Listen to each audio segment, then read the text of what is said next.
जय श्री कृष्णा, राधे राधे। श्री शिवाय नमस्तुभ्यम। जय श्री कृष्णा, राधे राधे। पहले तो आप सबको भगवान श्री कृष्ण के जन्मोत्सव की लाख लाख हार्दिक शुभकामनाएं। 6 सितंबर या 7 सितंबर को किस दिन मनाए जन्माष्टमी, और जन्माष्टमी में हम कौन सा उपाय करें। सबसे बड़ी समस्या रहती है कि कौन सा हम उपाय करें। ऐसे में आपको तुलसी के पत्ते व लकड़ी से करना है आपका मान सम्मान। यदि आप जहाँ रहते हैं वहाँ आप बहुत पद आपका भारी है, फिर भी आपको लोग मान सम्मान नहीं देते, और आपके घर में धन लक्ष्मी है परंतु वैभव की कमी है, वैभव है परंतु धन लक्ष्मी नहीं। तो ऐसे में किस दिन हमें जन्माष्टमी मनाना है और तुलसी के पत्ते व लकड़ी से कौन से उपाय करना है, क्योंकि आपको पता है भगवान श्री कृष्ण भगवान नारायण के आठवें अवतार, उनको तुलसी से संबंधित चीज़ें कितनी प्रिय होती हैं। और भगवान श्री कृष्ण के जन्मोत्सव में गौ माता को क्या चीज़ खिलाएं कि हमारे जन्म जन्मांतर की गरीबी मिट जाए, अर्थात हमारे घर में भगवान श्री कृष्ण की कृपा से गौ माता को कौन सी चीज़ खिलाएं जिससे हमारे घर में सदा सदा के लिए भगवान लक्ष्मी के साथ भगवान नारायण विराजमान हो जाए, हमारे मन मस्तिष्क में सदा भगवान की अविरल भक्ति सदा सदा के लिए बनी रहे और हम मान सम्मान नहीं बढ़ रहा है। आपको तुलसी के पत्र में 3 बिंदियाँ लगाना है। निश्चित ही निश्चित आप इस तुलसी के 3 पत्ते वाला उपाय जरूर करें। जय श्री कृष्णा, राधे राधे। आपको उपाय किस दिन करना है, कब करना है, इसकी पूरी जानकारी वीडियो के अंत तक जरूर बने रहे ताकि आपसे कोई जानकारी छूट ना पाए। यदि आप चैनल पर पहली बार आए तो चैनल को जरूर सब्सक्राइब करेंगे। कमेंट में हर हर महादेव लिखना ना भूलिए।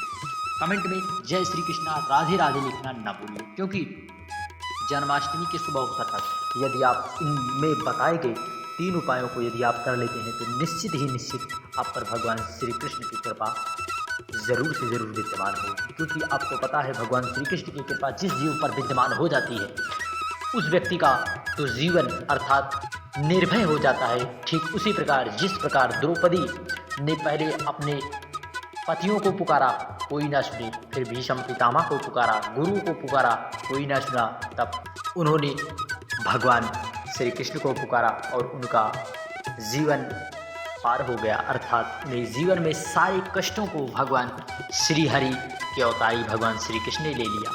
और उसी प्रकार जब पांडवों का कोई साथ ना दे रहा था तो भगवान श्री हरि की कृपा से उन्होंने भगवान श्री हरि के अवतारी भगवान श्री कृष्ण ने कृपा की और उन्हें महाभारत का सारा रण जितवाया। भीष्म पितामह जैसे महाबल पराक्रमी बलशाली के होते हुए भी जो है कौरवों की सेना टिक नहीं पाई। क्यों? क्योंकि भगवान श्री कृष्ण का आश्रय जिस भी जीव को प्राप्त हो जाता है उससे बड़ा पुण्यात्मा व्यक्ति कौन हो सकता है। तो चलिए आज भगवान श्री कृष्ण के जन्मोत्सव में क्या क्या उपाय हमें करना है तुलसी के पत्ते व लकड़ी से, चलिए शुरू करते हैं। एक एक जानकारी जो है आप सुनते जाएं, समझते जाएं, कब आप करिए, निश्चित ही निश्चित आप पर भगवान श्री कृष्ण की कृपा होगी। जय श्री कृष्णा, राधे राधे। सबसे पहले आपको इस तरह से चावल लेना है, कितने 108 चावल के दाने लेना है, 108 पीला कर लेना है। आप हल्दी से या चंदन से या पीले चंदन से आपको पीला कर लेना है। फिर उसके बाद आपको इस तरह से लेना है एक तुलसी का पत्ता। किसका? एक तुलसी का पत्ता। एक तुलसी का पत्ता ले लें। फिर आपको इस तरह से एक सिक्का लेना है। एक सिक्का यदि चांदी का हो आपके पास तो ले लें, नहीं है तो क्या आप चांदी खरीदने जाओगे उपाय करने के लिए? नहीं, आपके पास जो सिक्का है उसी सिक्कों को ले लें। लेने के बाद आपको इस तरह से एक लाल कपड़ा लेना है। लाल कपड़ा जब आप पूजा पाठ करने लगे, पूजन करने लगे, तब आप इस तरह से एक लाल कपड़ा लें, उस पर चावल के 108 दाने रख दें।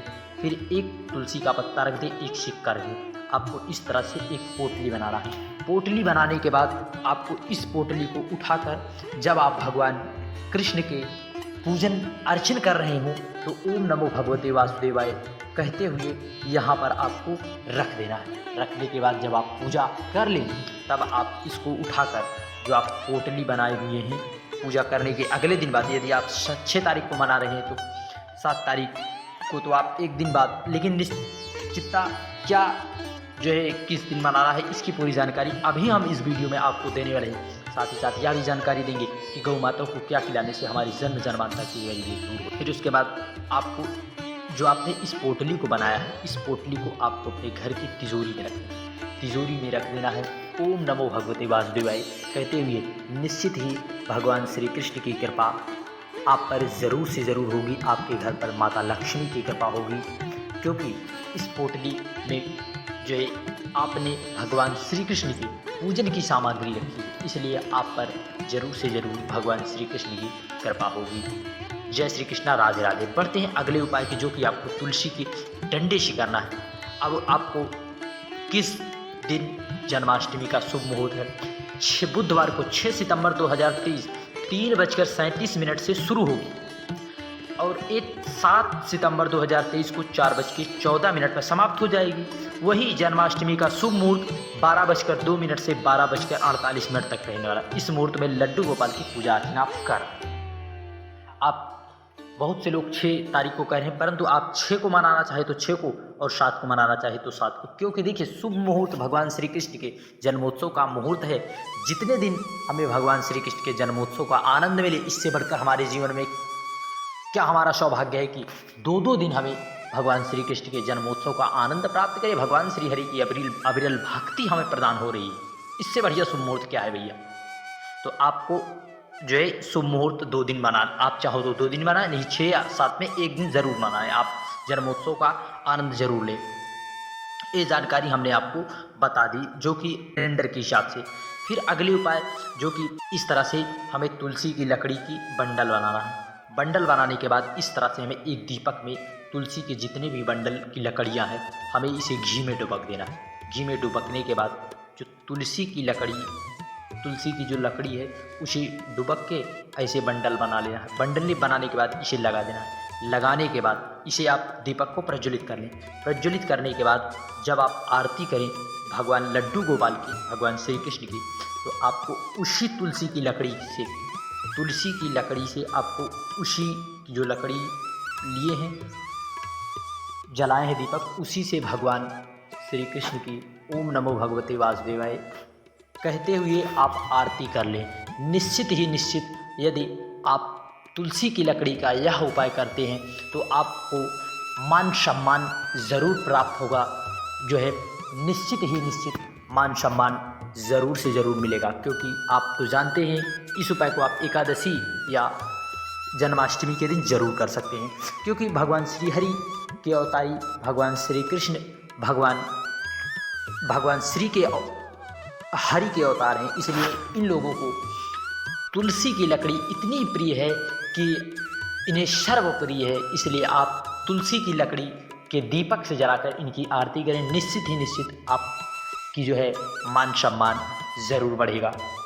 जय श्री कृष्णा, राधे राधे। बढ़ते हैं अगले उपाय की ओर, जो कि हमें तुलसी के लकड़ी से कर लिए। फिर हमें कौन सा उपाय करना है कि गौ माता को खिला देने से हमारे जन्मांतर की गरीबी दूर हो। इस उपाय को एक एक करके बताने वाले हैं। अगला उपाय, जो कि हमें धन संपदा वैभव के लिए करना है, धन संपदा वैभव व्यापार वृद्धि के लिए हमें इस तरह से तुलसी के 3 पत्ते लेना है। कितने? 3 पत्ते। आप चाहो तो पीला चंदन ले लो, या फिर जो है आप ले लो पीला चंदन, या फिर आप हल्दी ले लो।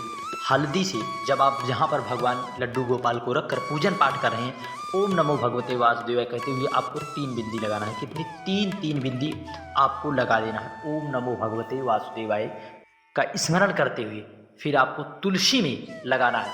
फिर आपको इस तुलसी के पत्तों को जब आप पूजन करें तो लगाकर वहाँ पर रख दें, पूजन पाठ कर लें। फिर उसके बाद आपको अगले दिन उठाकर एक पत्ते को हमें अपने रसोई घर में रखना है। रसोई घर में रखने से हमारे घर में माता अन्नपूर्णा की कृपा सदा सदा के लिए विराजमान हो जाती है। और दूसरा पत्ता हमें अपने जो है तिजोरी में रखना है। तिजोरी में जहाँ पर आप धन रखते हैं वहाँ पर इसको रखने से हमारे घर में माता लक्ष्मी की कृपा सदा सदा के लिए हो जाती है। और आपको इस तुलसी के पत्ते को, अंतिम जो हमारा तुलसी का पत्ता है, इस पत्ते को आपको जो है अपने पूजा घर में ही रख देना है। पूजा घर में आप रख दें। आप इसे चाहो तो जो है लड्डू गोपाल जहाँ पर रखें वहीं पर ही इसे एक पत्ते को रहने दें। इससे हमारे घर में भगवान श्री कृष्ण की अविरल भक्ति प्राप्त होगी, हमें अविरल भक्ति प्रदान होगी। इसलिए हमें इन तीनों पत्तों को रख देना है, 3 बिंदी लगाकर ओम नमो भगवते वासुदेवाय कहते हैं। निश्चित ही हमारे जीवन में भगवान श्री कृष्ण की कृपा सदा सदा के लिए विद्यमान होगी। आप इन सब उपायों को जरूर से जरूर कर लें। और आपको 2 उपाय की चर्चा और करेंगे। एक उपाय की गौ माता को क्या चीज़ खिला दें। अंतिम उपाय, जिस उपाय से हमारे घर में सदा सदा के लिए हर देवी देवता हर कष्टों की मुक्ति के लिए आप इस दिन गौ माता को हरा चारा या गुड़ खिलाएं, या गुड़ और रोटी आप सफ़ेद गौ माता को या लाल गौ माता को जरूर खिलाएं, क्योंकि भगवान श्री कृष्ण की सर्वप्रिय गौ माता है, जो कि सर्वप्रिय हर वेदों और हर शास्त्रों में गौ माता के अंदर 33 कोटि देवी देवताओं को विराजमान बताया गया है। और भगवान श्री कृष्ण को हमारी गौ माता बहुत ही प्रिय थी। उन्होंने गौ की रक्षा के लिए ही यह अवतार धारण किया था, इसलिए इनका नाम गोपाल भी पड़ा। इसलिए यदि जो भी व्यक्ति जन्माष्टमी के दिन गौ माता को रोटी या गुड़ या हरे चारे के साथ गुड़ खिलाता है, निश्चित ही उसके घर में सदा सदा के लिए सारे कष्ट दूर होते हैं। और गौ माता के अंदर 33 कोटि देवी देवता उन्हें आशीर्वाद प्रदान करते हैं और उनके जीवन में हर प्रकार की समस्याओं का समाधान उन्हें प्राप्त होता है। और जिस कार्य में भी हाथ लगाएंगे वह कार्य निश्चित ही सफल हो जाता है। जय श्री कृष्णा, राधे राधे। अगला उपाय, हमें जब आप उस दिन जब जन्माष्टमी के दिन आप स्नान करें तो इस तरह से तुलसी की लकड़ी को आपको पीसकर चंदन बना लेना। या फिर चंदन ना बन पाए तो इसी लकड़ी को आपको एक बाल्टी में जिसमें आप स्नान करें उसमें थोड़ी सी तुलसी की लकड़ी को डालकर 2-4 मिनट रख दें, फिर उसके बाद उससे स्नान करें। फिर आप अगले दिन जब व्रत रखते हैं या नहीं रखते तो भी आप इसको करिए, और फिर अगले दिन आप जब स्नान करें तब भी आप तुलसी की लकड़ी से स्नान करें। निश्चित ही निश्चित भगवान श्री कृष्ण की कृपा आप पर ज़रूर विद्यमान होगी। और अगले दिन इसका चंदन बनाने के बाद चंदन से भगवान विष्णु को चंदन से लेपन जरूर करें, क्योंकि तुलसी के चंदन से भगवान श्री कृष्ण का लेपन यदि करते हैं तो निश्चित ही आपके जीवन में भगवान श्री कृष्ण की कृपा प्राप्त होगी। जय श्री कृष्णा, राधे राधे। वीडियो की जानकारी उपयोगी लगे चैनल को जरूर सब्सक्राइब करके कमेंट में जय श्री कृष्णा राधे राधे जरूर लिखें।